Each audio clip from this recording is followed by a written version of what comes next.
باقی میں نے تو ریکویسٹ کی تھی اور ابھی اس سے اگلی آئینی ترمیم پائپ لائن میں ہے, 27 بھی آئے گی, شاید 28 بھی آئے, اور ریکویسٹ یہ تھی کہ 295C جو توہین مذہب کے حوالے سے ایک شک ہے, اس میں توبہ کا ایلیمنٹ بھی انکلوڈ کر دیا جائے, تاکہ یہ جو ایکسٹرا جوڈیشل ایکٹیویٹیز پرفارم ہوتی ہیں توہین مذہب کے نام کے اوپر, جو آلموسٹ 100% افراد کے اوپر مبنی ہوتی ہیں, لوگ اپنی دشمنی نبھانے کے لیے دوسروں کے اوپر توہین مذہب کا الزام لگاتے ہیں, اور اس سے بڑھ کر یہ کہ ہمارا جو مذہبی طبقہ ہے, تمام مکاتب فکر, وہ ایسے سو کالڈ گستاخوں جو لوگوں کی نظر میں ہیں, ان کی توبہ کے بھی قائل نہیں ہے.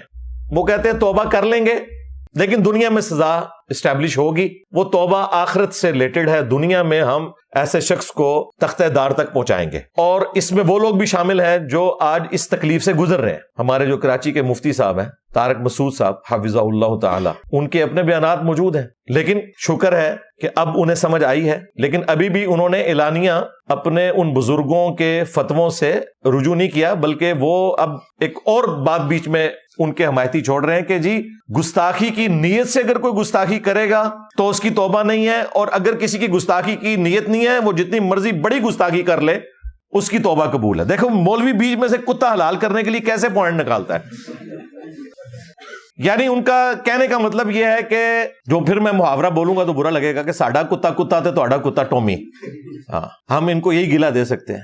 انہوں نے اپنے کتے ٹومی بنائے ہوئے ہیں, باقیوں کو یہ کتے کہتے ہیں. اس طرح کرنے سے تو مسئلہ حل نہیں ہوگا. بہرحال اس ایپیسوڈ میں سے ایک خیر نکلا ہے کہ ان کے اپنے فرقے کے علماء نے بھی یہ مانا کہ جی مفتی صاحب نے توبہ کر لی ہے, لہٰذا اس معاملے کو چھوڑ دیا جائے. ایون بریلوی فرقے کا وہ ہارڈ لائنر مفتی حنیف قریشی, جس نے ممتاز قادری کو نمک حرامی کے اوپر ابھارا تھا کہ وہ اپنی ڈیوٹی کے ساتھ نمک حرامی کرے اور اس شخص کو قتل کرے کہ جس کی حفاظت کے اوپر وہ مامور تھا. اگر مجاہد ملت بننا ہے تو بھائی نوکری سے استعفیٰ دو, اور پھر کوئی اس قسم کی ایکٹیویٹی تم نے کرنی ہے تو کرو, نمک حرامی نہ کرو. ہم تو خیر اس ایکٹیویٹی کو بھی غلط سمجھیں گے, لیکن یہ ڈبل جرم ہے, نمک حرامی بھی ہے. اس نمک حرامی کے اوپر ابھارنے والا ممتاز قادری کو مفتی حنیف قریشی, وہ اب اتنا ماڈریٹ ہو گیا ہے, اس کا بھی بیان آیا ہے باقاعدہ کہ جی مفتی طارق مسعود صاحب نے توبہ کر لی ہے, لہٰذا معاملے کو اب ٹھپ کر دیا جائے.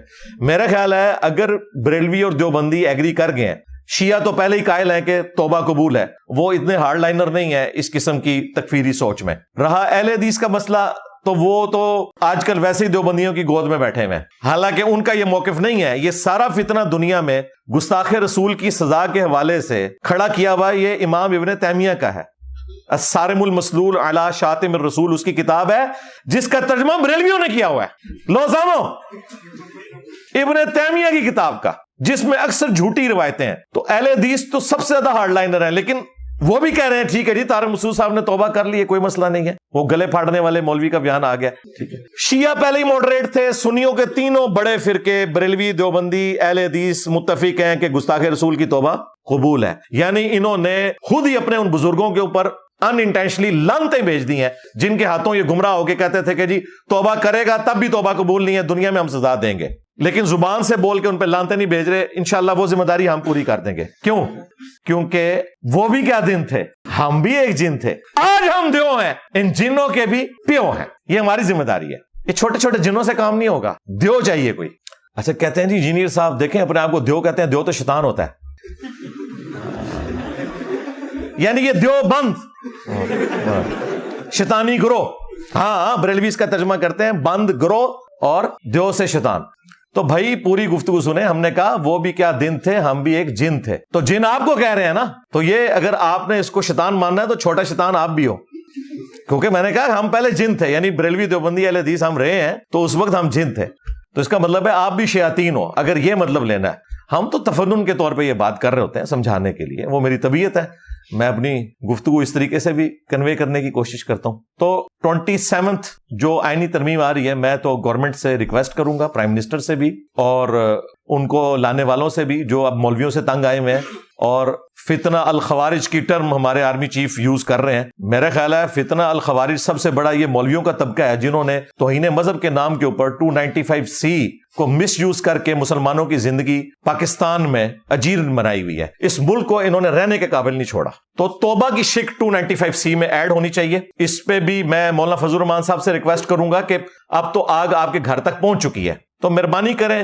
یہ ایک نیکی کر دیں پاکستانی قوم کے ساتھ. جہاں آپ نے یہ سود والا ایشو ریزالو کیا ہے تو اس مسئلے کو بھی ریزالو کریں. ہم نہیں کہتے قانون کو بدلیں، اگرچہ یہ قانون فقہ حنفی کے تحت ویسے ہی فراڈ ہے، فقہ حنفی کے تحت. اور مفتی تقی عثمانی صاحب کی ایک آڈیو لیک ہو گئی تھی، ان کے اسٹوڈنٹ نے جب ان سے پوچھا تو انہوں نے مانا کہ جی فقہ حنفی میں یہ سزا نہیں ہے، اور دوسری طرف یہ فقہ حنفی نافذ کرنا چاہتے ہیں جی حنفیوں کی یہاں تعداد زیادہ ہے. انہوں نے پبلک کے لیے کوئی اور گفتگو رکھی ہوئی ہے، خواص کے لیے اور گفتگو رکھی ہوئی ہے. صحیح بات نہیں لوگوں کو بتاتے ہیں. خیر اب تو پبلک کے لیے بھی یہ مان گیا ہے کہ توبہ قبول ہے، تو اب میرے خیال ہے آئین کے اندر یہ ترمیم کر دینی چاہیے. آپ لوگ میرے ساتھ ایگری کرتے ہیں؟ اور جیسے مولوی کہتے ہیں دونوں ہاتھ کھڑے کر کے، تو جو ایگری کرتا ہے نا وہ اپنا ہاتھ کھڑا کر کے کہے کہ ہاں جی ہم ایگری کرتے ہیں کہ توبہ والی شک اس میں ہونی چاہیے. جنہوں نے نہیں کھڑا کیا وہ بھی یقیناً ایگری ہیں. ٹھیک ہے، ہم یہ نہیں کہیں گے کہ جڑا نہ کھڑا کرے تو انہوں اے تے فلاں ٹمگا، یہ کام نہیں ہم کرتے. تو یہ ایک بڑا نیکی کا کام ہوگا اگر کر دیا جائے.